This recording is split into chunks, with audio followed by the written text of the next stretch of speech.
नमस्कार। अनमोल साहित्य में आज आपके सामने प्रस्तुत है मुंशी प्रेमचंद्र जी की लिखी हुई श्रेष्ठ कहानियों की श्रृंखला में कायर। तो आइए कहानी शुरू करते हैं। युवक का नाम केशव था और युवती का नाम प्रेमा था। दोनों एक ही कॉलेज के और एक ही क्लास के विद्यार्थी थे। केशव नए विचारों का युवक था, जात पात के बंधनों का विरोधी, और प्रेमा पुराने संस्कारों की कायल थी, पुरानी मर्यादाओं और प्रथाओं में पूरा विश्वास रखने वाली। लेकिन फिर भी दोनों में गाढ़ा प्रेम हो गया था और यह बात सारे कॉलेज में मशहूर थी। केशव ब्राह्मण होकर भी वैश्य कन्या प्रेमा से विवाह करके अपना जीवन सार्थक करना चाहता था। उसे अपने माता पिता की परवाह न थी। कुल मर्यादा का विचार भी उसे स्वांग सा लगता था। उसके लिए सत्य कोई वस्तु थी तो केवल प्रेम। किंतु प्रेमा के लिए माता पिता और कुल परिवार के आदेश के विरुद्ध एक कदम बढ़ाना भी असंभव था। संध्या का समय है। विक्टोरिया पार्क के एक निर्जन स्थान में दोनों आमने सामने हरियाली पर बैठे हुए हैं। सैर करने वाले एक एक करके विदा हो गए, किंतु ये दोनों अभी भी बैठे हुए हैं। उनमें एक ऐसा प्रसंग छिड़ा हुआ है जो किसी तरह से समाप्त नहीं होता। केशव ने झुंझला कर कहा, इसका अर्थ यह है कि तुम्हें मेरी परवाह नहीं है। प्रेमा ने उसको शांत करने की चेष्टा करके कहा, तुम मेरे साथ अन्याय कर रहे हो केशव, लेकिन मैं इस विषय को अपने माता पिता के सामने कैसे छेड़ूं, यह मेरी समझ में नहीं आता। वे लोग पुरानी रूढ़ियों के भक्त हैं। मेरी तरफ से कोई ऐसी बात सुनकर मन में जो जो शंकाएं होंगी उसकी तुम कल्पना भी नहीं कर सकते। केशव ने उग्र भाव से पूछा, तो तुम भी उन्हीं पुरानी रूढ़ियों के गुलाम हो? प्रेमा ने अपनी बड़ी बड़ी आंखों में मृदु स्नेह भर कर कहा, नहीं, मैं उनके गुलाम नहीं हूँ, लेकिन माता पिता की इच्छा मेरे लिए सब चीज़ों से अधिक मान्य है। तुम्हारा व्यक्तित्व कुछ नहीं है, ऐसा ही समझ लो। मैं तो समझता था कि ये ढकोसले मूर्खों के लिए ही हैं, लेकिन अब मालूम हुआ कि तुम जैसी विदुषियाँ भी उनकी पूजा करती हैं। जब मैं तुम्हारे लिए संसार को छोड़ने को तैयार हूँ और तुमसे भी यही आशा करता हूँ। प्रेमा ने मन में सोचा, मेरा अपनी देह पर क्या अधिकार है? जिन माता पिता ने अपने रक्त से मेरी सृष्टि की है और अपने स्नेह से उसे पाला है, उनकी मर्जी के खिलाफ कोई काम करने का उसे कोई हक नहीं। उसने दीनता के साथ केशव से कहा, क्या प्रेम स्त्री और पुरुष के रूप में ही रह सकता है, मैत्री के रूप में नहीं? मैं तो आत्मा का बंधन समझती हूँ। केशव ने कठोर भाव से कहा, इन दार्शनिक विचारों से तुम मुझे पागल कर दोगी प्रेमा। बस इतना ही समझ लो, मैं निराश होकर जिंदा नहीं रह सकता। मैं प्रत्यक्षवादी हूँ और कल्पनाओं के संसार में प्रत्यक्ष का आनंद उठाना मेरे लिए असंभव है। यह कहकर उसने प्रेमा का हाथ पकड़कर उसे अपनी ओर खींचने की चेष्टा की। प्रेमा ने झटके से हाथ छुड़ा लिया और बोली, नहीं केशव, मैं कह चुकी हूँ कि मैं स्वतंत्र नहीं हूँ। तुम मुझसे वह चीज़ न मांगो जिस पर मेरा कोई अधिकार नहीं। केशव को अगर प्रेमा ने कठोर शब्द कहे होते तो भी उसे इतना दुख न हुआ होता। एक क्षण तक तो वह मन मारे बैठा रहा, फिर उठकर निराशा भरे स्वर से बोला, जैसी तुम्हारी इच्छा। आहिस्ता आहिस्ता कदम सब उठाता हुआ वहाँ से चला गया। प्रेमा अभी वहीं बैठी आंसू बहाती रही। रात को भोजन करके प्रेमा जब अपनी माँ के साथ लेटी तो उसकी आंखों में नींद न थी। केशव ने उसे एक ऐसी बात कह दी थी जो चंचल पानी में पड़ने वाली छाया की तरह उसके दिल पर छाई हुई थी। प्रति क्षण उसका रूप बदलता था। वह उसे स्थिर न कर सकती थी। माता से इस विषय में कुछ कहे तो कैसे? लज्जा मुंह बंद कर देती थी। उसने सोचा, अगर केशव के साथ मेरा विवाह न हुआ तो उस समय मेरा क्या कर्तव्य होगा? अगर केशव ने कुछ उदंडता कर डाली तो मेरे लिए संसार में फिर क्या रह जाएगा? लेकिन मेरा बस ही क्या है? इन भांति भांति विचारों में एक बात जो उसके मन में निश्चित हुई है वह यह थी कि केशव के सिवा वह और किसी से विवाह न करेगी। उसकी माता ने पूछा, क्या तुझे अब तक नींद नहीं आई? मैंने तुझसे कितनी बार कहा है कि थोड़ा बहुत घर का काम काज किया कर, लेकिन तुझे किताबों से ही फुर्सत नहीं मिलती। 4 दिन में तू पराए घर जाएगी, कौन जाने कैसा घर मिले। अगर कुछ काम करने की आदत न रही तो कैसे निवाह होगा? प्रेमा ने भोलेपन से कहा, मैं पराए घर जाऊंगी ही क्यों? माता ने मुस्कुरा कर कहा, लड़कियों के लिए यही तो सबसे बड़ी विपत्ति है बेटी। माँ बाप की गोद में पलकर ज्यों ही सियानी हुई दूसरों की हो जाती है। अगर अच्छे प्राणी मिले तो जीवन आराम से कट गया, नहीं तो रो रो कर दिन काटना पड़ा। सब कुछ भाग्य के अधीन है। अपनी बिरादरी में मुझे तो कोई घर नहीं भाता, कहीं लड़कियों का आदर नहीं, लेकिन करना तो बिरादरी में ही पड़ेगा। न जाने यह जात पात का बंधन कब टूटेगा। प्रेमा डरते डरते बोली, कहीं कहीं तो बिरादरी के बाहर भी विवाह होने लगे हैं माँ। उसने कहा, उसने कहने को तो कह दिया, लेकिन उसका हृदय काँप रहा था। माता जी कुछ भाप न जाए। माता ने विस्मय के साथ पूछा, क्या हिंदुओं में ऐसा हुआ है? फिर उसने अपने आप ही उस प्रश्न का जवाब भी दे दिया, और 2-4 जगह ऐसा हो भी गया तो उससे क्या होता है। प्रेमा ने इसका कुछ जवाब न दिया। भय हुआ कि माता कहीं उसका आशय न समझ जाए। उसका भविष्य एक अंधेरी खाई की तरह उसके सामने मुंह खोले खड़ा था, मानो उसे निकल जाएगा। उसे न जाने कब नींद आ गई। प्रातःकाल प्रेमा सोकर उठी तो उसके मन में एक विचित्र साहस का उदय हो गया था। सभी महत्वपूर्ण फैसले हम आकस्मिक रूप से कर लिया करते हैं, मानो कोई दैवी शक्ति हमें उनकी ओर खींच ले जाती हो। वही हालत प्रेमा की थी। कल तक वह माता पिता के निर्णय को मान्य समझती थी, पर संकट को सामने देखकर उसमें एक वायु की हिम्मत पैदा हो गई थी। जिसके सामने कोई पर्वत आ गया हो, वही मंद वायु प्रबल वेग से पर्वत की मस्तक पर चढ़ जाती है और उसे कुचलती हुई दूसरी तरफ जा पहुंचती है। प्रेमा मन में सोच रही थी, मानो यह देह माता पिता की है, किंतु आत्मा तो मेरी है। मेरी आत्मा को जो कुछ भुगतना पड़ेगा वह इसी देह से तो भुगतना पड़ेगा। अब वह इस विषय में संकोच करना अनुचित ही नहीं, घातक समझ रही थी। अपने जीवन को क्यों एक झूठे सम्मान पर बलिदान करे।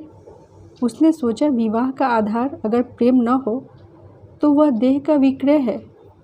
आत्मसमर्पण क्यों बिना प्रेम के भी हो सकता है।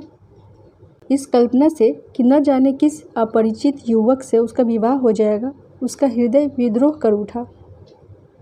वह अभी नाश्ता करके कुछ पढ़ने जा रही थी कि उसके पिता ने प्यार से पुकारा, मैं कल तुम्हारे प्रिंसिपल के पास गया था, वे तुम्हारी बड़ी तारीफ़ कर रहे थे।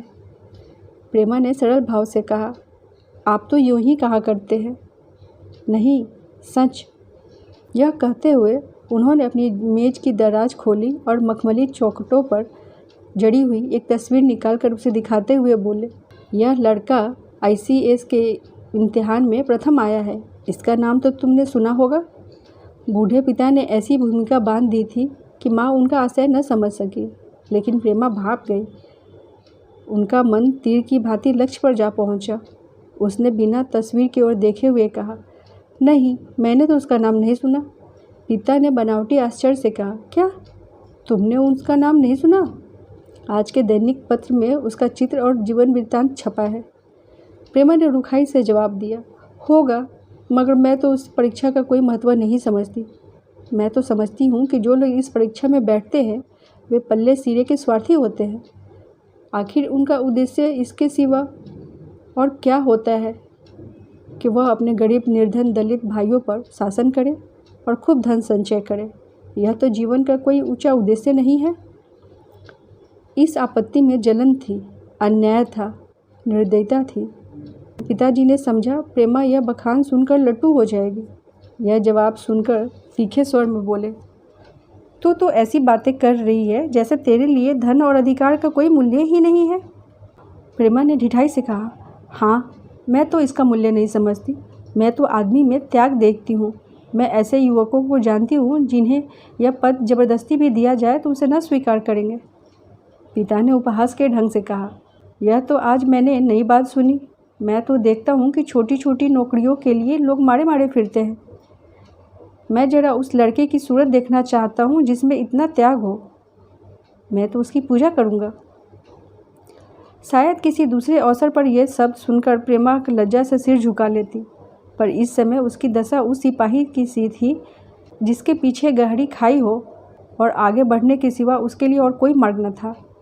अपने आवेश को संयम से दबाती हुई, आंखों में विद्रोह भरे, वह अपने कमरे में गई और केशव के कई चित्रों में से एक चित्र चुनकर लाई जो उसकी निगाह में सबसे खराब था और पिता के सामने रख दिया। बूढ़े पिताजी ने चित्र को उपेक्षा के भाव से देखना चाहा, लेकिन पहली दृष्टि में ही उसने उन्हें आकर्षित कर लिया।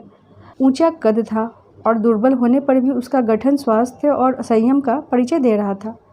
मुख पर प्रतिभा का तेज न था, पर विचारशीलता का कुछ ऐसा प्रतिबिंब था जो उसके मन में विश्वास पैदा करता था। उन्होंने उस चित्र की ओर देखते हुए पूछा, यह किसका चित्र है? प्रेमा ने संकोच से सिर झुकाकर कहा, यह मेरी ही क्लास में पढ़ते हैं, अपनी ही बिरादरी का है। प्रेमा की मुख मुद्रा धूमिल सी हो गई। इसी प्रश्न के उत्तर पर उसकी किस्मत का फैसला हो जाएगा। उसके मन में यह पछतावा हुआ कि व्यर्थ ही मैं इस चित्र को यहाँ लाई। उसके मन में एक क्षण के लिए जो दृढ़ता आई थी, वह इस पहले प्रश्न के सामने कातर हो गई। दबी हुई आवाज़ में बोली, जी नहीं, वह ब्राह्मण है। और यह कहने के साथ ही क्षुब्ध होकर कमरे से निकल गई, मानो यहाँ की वायु में उसका गला घुटा जा रहा हो, और दीवार की आड़ में खड़ी होकर रोने लगी। लाला जी को तो पहले ऐसा क्रोध आया कि प्रेमा को बुलाकर साफ साफ कह दे कि असंभव है। वे उसी गुस्से में दरवाजे तक आए, लेकिन प्रेमा को रोते देखकर नम्र हो गए। इस युवक के प्रति प्रेमा के मन में क्या भाव था, यह उनसे न छिपा रहा। वे स्त्री शिक्षा के पूर्ण समर्थक थे, लेकिन इसके साथ ही कुल मर्यादा की रक्षा भी करना चाहते थे। अपनी ही जाति के सुयोग्य वर्ग के लिए अपना सर्वस्व अर्पण कर सकते थे, लेकिन उस क्षेत्र के बाहर कुलीन से कुलीन और योग्य से योग्य वर्ग की कल्पना भी उनके लिए असहाय थी। इससे बड़ा अपमान वे सोच नहीं सकते थे। उन्होंने कठोर स्वर में कहा, आज से कॉलेज जाना बंद कर दो। अगर शिक्षा कुल मर्यादा को डुबोना ही सिखाती है तो यह कुल शिक्षा है। प्रेमा ने कातर कंठ से कहा, परीक्षा तो समीप आ गई है। लाला जी ने दृढ़ता से कहा, आने दो, और फिर अपने कमरे में जाकर विचारों में डूब गए। 6 महीने गुजर गए। लाला जी ने घर में आकर पत्नी को एकांत में बुलाया और बोले, जहाँ तक मुझे मालूम है केशव बहुत ही सुशील और प्रतिभाशाली युवक है। मैं तो समझता हूँ प्रेमा इस शोक में घुल घुल कर प्राण दे देगी। तुमने भी समझाया, मैंने भी समझाया, दूसरों ने भी समझाया, पर उस पर कोई असर ही नहीं होता। ऐसी दशा में हमारे लिए क्या उपाय है? उनकी पत्नी ने चिंतित भाव से कहा, कर तो दोगे, लेकिन रहोगे कहाँ? न जाने कहाँ से यह कुलक्षणी मेरे कोख में आई। लाला जी ने भवें सिकोड़ कर तिरस्कार के साथ कहा, यह तो 1000 दफ़े सुन चुका हूँ, लेकिन कुल मर्यादा के नाम पर कहाँ तक रोए? चिड़िया का पर खोल कर यह आशा करना कि वह तुम्हारे आंगन में ही फुदकती रहेगी, भ्रम है। मैंने इस पर ठंडे दिल से विचार किया है और इस नतीजे पर पहुंचा हूं कि हमें इस अधर्म को स्वीकार कर लेना चाहिए। कुल मर्यादा के नाम पर मैं प्रेमा की हत्या नहीं कर सकता। दुनिया हंसती हो हंसते रहे, मगर वह ज़माना बहुत जल्द आने वाला है। अब यह सभी बंधन टूट जाएंगे। आज भी सैकड़ों विवाह जात पात के बंधनों को तोड़कर हो चुके हैं। अगर विवाह का उद्देश्य स्त्री और पुरुष का सुखमय जीवन है तो हम प्रेमा की उपेक्षा नहीं कर सकते। वृद्धा ने क्षुब्ध होकर कहा, जब तुम्हारी यही इच्छा हो तो मुझसे क्या पूछते हो? लेकिन मैं कह देती हूँ कि मैं इस विवाह में नज़दीक ना जाऊँगी, न कभी इस छोकरी का मुँह देखूँगी। समझ लूँगी कि जैसे सब लड़के मर गए वैसे यह भी मर गई। तो फिर आखिर तुम क्या करने को कहती हो? क्यों नहीं उस लड़के से विवाह कर देते? उसमें क्या बुराई है? वह 2 साल में सिविल सर्विस पास करके आ जाएगा। केशव के पास क्या रखा है? बहुत होगा किसी दफ्तर में क्लर्क हो जाएगा। और अगर प्रेमा प्राण हत्या कर ले तो कर ले। तुम तो उसे और सह देते हो। जब उसे हमारी परवाह नहीं है तो हम उसके लिए अपने नाम को कलंकित क्यों करें? प्राण हत्या करना कोई खेल नहीं है, यह सब धमकी है। मन घोड़ा है, जब तक उसे लगाम न दोगे पूंछ पर हाथ भी न रखने देगा। जब उसके मन का यह हाल है तो कौन कहे केशव के साथ जिंदगी भर निवाह करेगी? जिस तरह आज उससे प्रेम है उसी तरह कल दूसरे से हो सकता है। तो क्या पत्ते पर अपना मांस बिकवाना चाहते हो? लाला जी ने स्त्री को प्रश्न सूचक दृष्टि से देख कर कहा, और अगर वह कल खुद जाकर केशव से विवाह कर ले तो तुम क्या करोगी? फिर तुम्हारी कितनी इज्जत रह जाएगी? वह चाहे संकोचवश या हम लोगों की लिहाज से यूं ही बैठी रहे, पर यदि जीत पर आकर कमर बांध ले तो हम कुछ नहीं कर सकते। इस समस्या का ऐसा भीषण अंत भी हो सकता है, यह इस वृद्धा के ध्यान में न आया था। यह प्रश्न बम के गोले की तरह उसके मस्तिष्क पर गिरा। एक क्षण तक तो वह अवाक बैठी रह गई, मानो इस आघात ने उसकी बुद्धि की धज्जियां उड़ा दी हो। फिर पराभूत होकर बोली, तुम्हें अनोखी कल्पनाएं ही सूझती हैं। मैंने तो आज तक कभी भी नहीं सुना कि किसी कुलीन कन्या ने अपनी इच्छा से विवाह किया हो। तुमने न सुना हो, लेकिन मैंने सुना है और देखा है, और ऐसा होना बहुत संभव है। जिस दिन ऐसा होगा उस दिन तुम मुझे जीती न देखोगे। मैं यह नहीं कह सकता कि ऐसा होगा ही, लेकिन होना संभव है। तो जब ऐसा होना ही है तो इससे अच्छा है कि हम ही इसका प्रबंध करें। जब नाक ही कट रही है तो तेज छुरी से ही क्यों ना काटे। केशव को बुलाकर देखो क्या कहता है। केशव के पिता सरकारी पेंशनर थे, मिजाज से चिड़चिड़े और कृपण। धन के आडंबरों में ही उनके चित्त को शांति मिलती थी। कल्पना शक्ति का अभाव था, किसी की मनोभावों का सम्मान न कर सकते थे। वे अब भी उस संसार में रहते थे जिसमें उन्होंने अपने बचपन और जवानी के दिन काटे थे। नवयुग की बढ़ती हुई लहर को वे सर्वनाश कहते थे और कम से कम अपने घर को दोनों हाथों और दोनों पैरों से जोड़ लगाकर उसे बचाए रखना चाहते थे। इसलिए जब एक दिन प्रेमा के पिता उसके पास पहुँचे और केशव से प्रेमा के विवाह का प्रस्ताव किया, बूढ़े पंडित जी अपने आप में न रह सके। धुंधली आंखें फाड़ कर बोले, आप भंग तो नहीं खा गए हैं? इस तरह का संबंध, और चाहे कुछ भी हो, विवाह नहीं है। मालूम होता है आपको भी नए ज़माने की हवा लग गई है। बूढ़े बाबूजी ने नम्रता से कहा, मैं खुद ऐसा संबंध नहीं पसंद करता। इस विषय में मेरे भी वही विचार है जो आपके हैं, पर बात ऐसी आ पड़ी है, मुझे विवश होकर आपकी सेवा में आना पड़ा। आजकल के लड़के और लड़कियां कितने स्वेच्छाचारी हो गए हैं, यह तो आप जानते ही हैं। हम बूढ़े लोगों के लिए अब अपने सिद्धांतों की रक्षा करना कठिन हो गया है। मुझे भय है कि कहीं ये दोनों निराश होकर अपनी जान पर न खेल जाएं। बूढ़े पंडित जी जमीन पर पांव पटकते हुए गरज उठे, आप क्या कहते हैं साहब? आपको शर्म नहीं आती? हम ब्राह्मण हैं, और ब्राह्मणों में भी कुलीन। ब्राह्मण कितने भी पतित हो गए हों, इतने मर्यादा शून्य नहीं हुए कि बनिए बाकलों की लड़की से विवाह करते फिरे। जिस दिन कुलीन ब्राह्मणों में लड़कियां न रह जाएंगी, उस दिन यह समस्या उपस्थित हो सकती है। मैं कहता हूँ, आपको मुझसे यह बात कहने का साहस कैसे हुआ? बूढ़े बाबूजी जितने ही दबते थे उतना ही पंडित जी बिगड़ते थे। यहाँ लाला जी अपना अपमान ज़्यादा सहन न कर सके और अपनी तकदीर को कोसते हुए चले गए। उसी वक्त केशव कॉलेज से आया। पंडित जी ने तुरंत उसे बुलाकर कठोर कंठ से कहा, मैंने सुना है कि तुमने किसी बनिए की लड़की से अपना विवाह कर लिया है। यह खबर कहाँ तक सही है? केशव ने अनजान बनकर पूछा, आपसे किसने कहा? किसी ने नहीं। मैं पूछता हूँ, यह बात ठीक है या नहीं? अगर ठीक है, तुमने अपनी मर्यादा को डुबोना निश्चय कर लिया है, तो तुम्हारे लिए हमारे घर में कोई स्थान नहीं है। मेरी कमाई का एक ढेला भी नहीं मिलता। मेरे पास जो कुछ है वह मेरी अपनी कमाई है। मुझे अख्तियार है कि मैं जिसे चाहे दे दूँ। तुम यह अनीति करके मेरे घर में कदम नहीं रख सकते। केशव पिता के स्वभाव से परिचित था। पिता से उसे प्रेम था। वह गुप्त रूप से प्रेमा से विवाह कर लेना चाहता था। बाप हमेशा तो बैठे न रहेंगे। माता के स्नेह पर उसे विश्वास था। उस प्रेम की तरंग में वह सारे कष्टों को झेलने के लिए तैयार मालूम होता था। लेकिन जैसे कोई कायर सिपाही बंदूक के सामने जाकर हिम्मत खो बैठता है और कदम पीछे हटा लेता है, वही दशा केशव की हुई। वह साधारण युवकों की तरह सिद्धांतों के लिए बड़े बड़े तर्क कर सकता था, जबान से उनके लिए अपनी भक्ति की दुहाई दे सकता था, लेकिन इसके लिए यातनाएं झेलने का सामर्थ्य उनमें नहीं था। अगर वह अपनी जिद पर अड़ा और पिता ने भी अपनी टेक रखी तो उसका कहाँ ठिकाना लगेगा? उसका जीवन ही नष्ट हो जाएगा। उसने दबी जबान से कहा, जिसने आपसे यह सब कहा है वह बिल्कुल झूठ कहा है। पंडित जी ने तीव्र नेत्रों से देख कर कहा, तो यह खबर बिल्कुल गलत है? केशव, जी हाँ, बिल्कुल गलत। तो आज ही इसी वक्त उस बनिए को खत लिख दो और याद रखो कि अगर इस तरह का चर्चा फिर कभी उठी तो तुम्हारा सबसे बड़ा शत्रु मैं होऊंगा। बस जाओ। केशव और कुछ न कह सका। वह यहाँ से चला तो ऐसा मालूम होता था कि पैरों में दम नहीं है। दूसरे दिन प्रेमा ने केशव के नाम यह पत्र लिखा, प्रिय केशव, तुम्हारे पूज्य पिताजी ने लाला जी के साथ जो और अपमानजनक व्यवहार किया है उसका हाल सुनकर मेरे मन में बड़ी शंका उत्पन्न हो रही है। शायद उन्होंने तुम्हें भी डांट फटकार बताई होगी।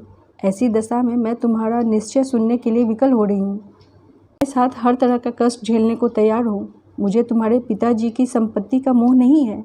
मैं तो केवल तुम्हारा प्रेम चाहती हूँ और उसी में प्रसन्न हूँ। आज शाम को यहीं आकर भोजन करो। दादा और माँ दोनों तुमसे मिलने के लिए बहुत इच्छुक हैं। मैं वह स्वप्न देखने में मग्न हूँ जब हम दोनों उस सूत्र में बंध जाएंगे जो टूटना नहीं जानता, जो बड़ी से बड़ी आपत्ति में भी अटूट रहता है। तुम्हारी प्रेमा। संध्या हो गई और इस पत्र का कोई जवाब न आया। उसकी माता बार बार पूछती थी केशव आए या नहीं। बूढ़े लाला भी द्वार की ओर आंखें लगाए बैठे थे। यहाँ तक कि रात के 9 बज गए पर न तो केशव ही आए न उनका पत्र। प्रेमा के मन में भांति भांति के संकल्प और विकल्प उठ रहे थे। कदाचित उन्हें पत्र लिखने का अवकाश न मिला होगा या आज आने की फुर्सत न मिली होगी। कल अवश्य आ जाएंगे। केशव के पहले उसके पास जो प्रेम पत्र लिखे थे उसने सबको फिर पढ़ा। उनके एक एक शब्द से कितना अनुराग टपक रहा था।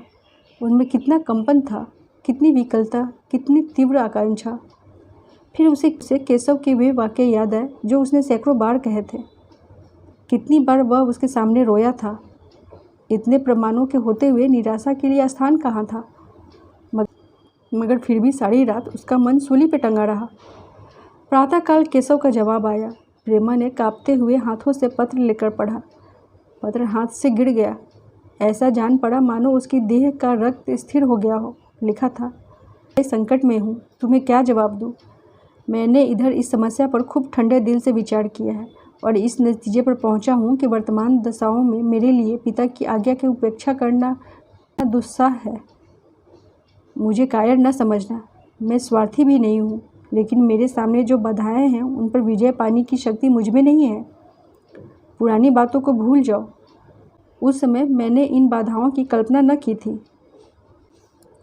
प्रेमा ने एक लंबी गहरी जलती हुई सांस खींचकर उस खत को फाड़ कर फेंक दिया। उसकी आंखों से अश्रुधारा बहने लगे।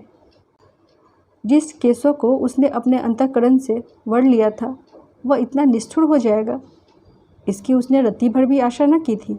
ऐसा मालूम पड़ा मानो अब तक कोई सुनहला स्वप्न देख रही थी और आँख खुलते ही वह सब कुछ अदृश्य हो गया।